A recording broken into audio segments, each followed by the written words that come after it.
So let's talk about long-term investing. Now, long-term investing is actually very straightforward, very simple, but it doesn't mean that it's easy. In fact, it is very hard. Same thing as weight loss. You're trying to lose weight. All you got to do is a few simple things. Caloric deficit, drinks lots of water, sleeps lots of time, and basically works out. Person does that, gets success, loses weight. But is it simple to do? Is it easy to do? No, it's very complicated. Most people struggle with it. Trust me, I know firsthand. Now, as far as long-term investing goes, there's 7 keys to success as a long-term investor. And this isn't the fluff that you hear on all these clips channels, all this generic stuff. This is actual advice that we teach on our Patreon group. So you can check it out. The link is below. It's patreon.com/TomNash. Check it out. So the stuff that we are talking about in this video are actually actionable advice. And I want to start first, have a Discord message here from our community. So the first thing I want to talk about is a few things that as a long-term investor you should never do, and people have a tendency to fall into these bad habits. Now, years ago, I had a friend who shall not be named, but one of my closest friends, he had a batshit crazy ex who he is no longer with, and she would just do the randomest crazy stuff. She would come up with crazy demands. One day she would be up, one day she would be down. She terrorized the hell out of this poor dude. And to all of us in our little group of friends, it was clear that she's batshit crazy and she's doing nothing but terrorizing this poor dude, and there's no fault of his own, so to speak, right? But this guy kept making excuses and kept trying to find a way to rationalize that lady crazy behavior because he was trying to figure out a rationale, a logic in the sea of madness that was that chick.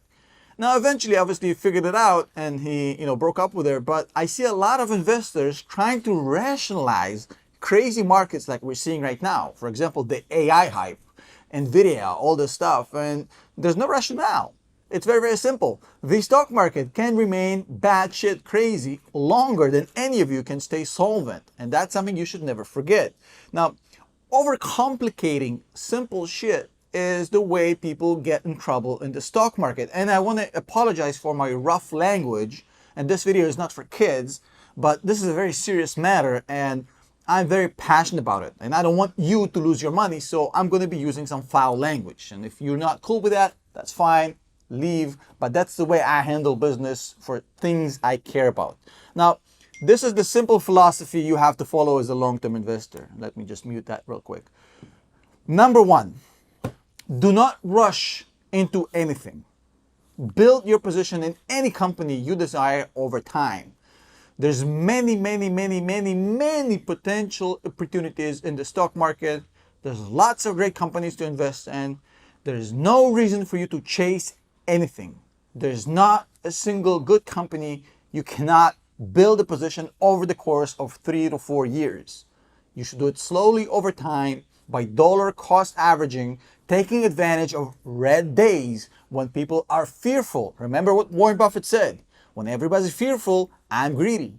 When you take advantage of red days and you increase your position through dollar cost averaging in good companies, that is how you build a position. You never buy into a stock, just lump sum the whole thing in one basically day. It doesn't work this way.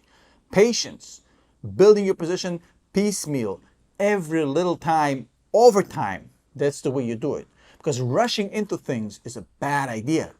Now, the second thing I want to talk about is not investing money you cannot afford to lose. That's another common mistake because people feel all this fear out of missing out. They want to be a part of the celebration, especially now, like with the hype is back on AI and growth and Nvidia and Palantir. They all want to be a part of this, but they end up gambling their money that they can't afford to lose, and then it becomes a very emotional process. If you're putting money that's supposed to go to your rent, to your food, to your existence, and the stock takes a huge dip, then you're pretty much screwed. There's no way you can generate liquidity without taking a massive hit.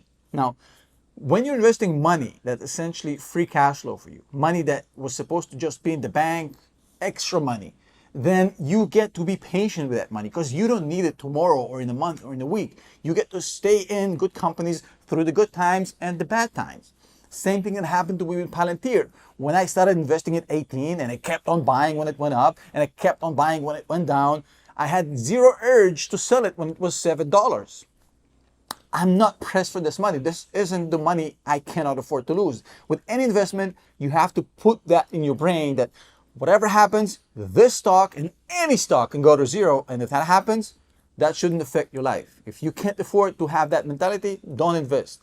Number 3, plan for the long term. Whether you're 20 or 30, 40 or 50, it doesn't matter. Even for your younger kids, let's say you're 30 right now. That means you still got another 50 years to go. And out of those 50 years, most likely 20 years, you're going to be retired with no income. So for that 20 years of retirement that's coming up, whatever your current age is, 20, 30, 40, you got to create a nest egg that's worthwhile for you to sustain yourself for 2 decades on it without any other income. That has nothing to do with FOMOing into companies, with trading, with basically swinging. All this stuff is nonsense. The only way to build that generational pension plan for you to sustain yourself for 20 years is by long-term investing into good companies. And that brings me to rule number 4. Only invest in good companies, not hype.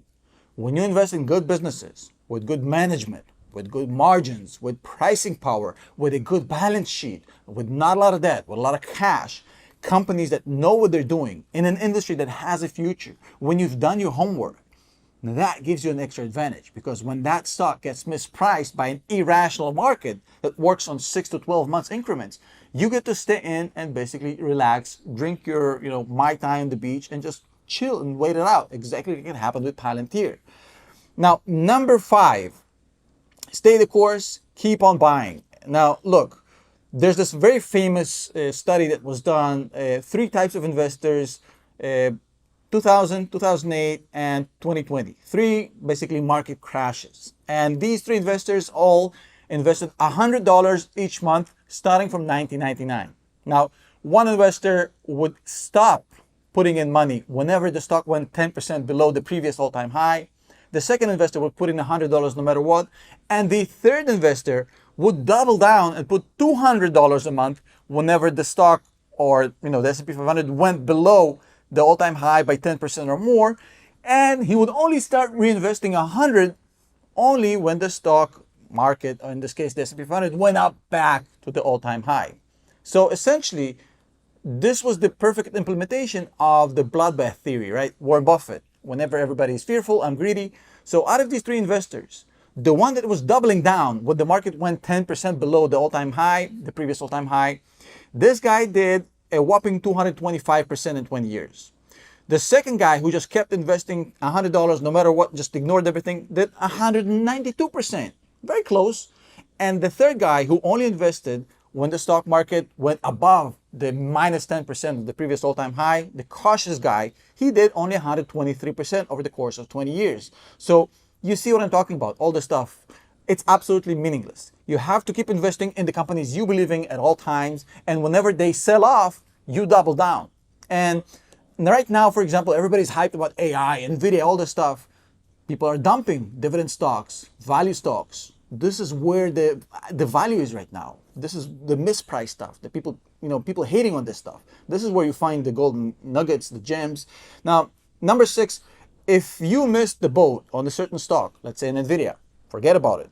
Don't try to bounce into a trade that went parabolic, into a crowded trade. You're going to get your woo-woo slammed in the mousetrap. Number 7, chase your own goals. Set up your own goals. What is my goal? How much money I need for retirement?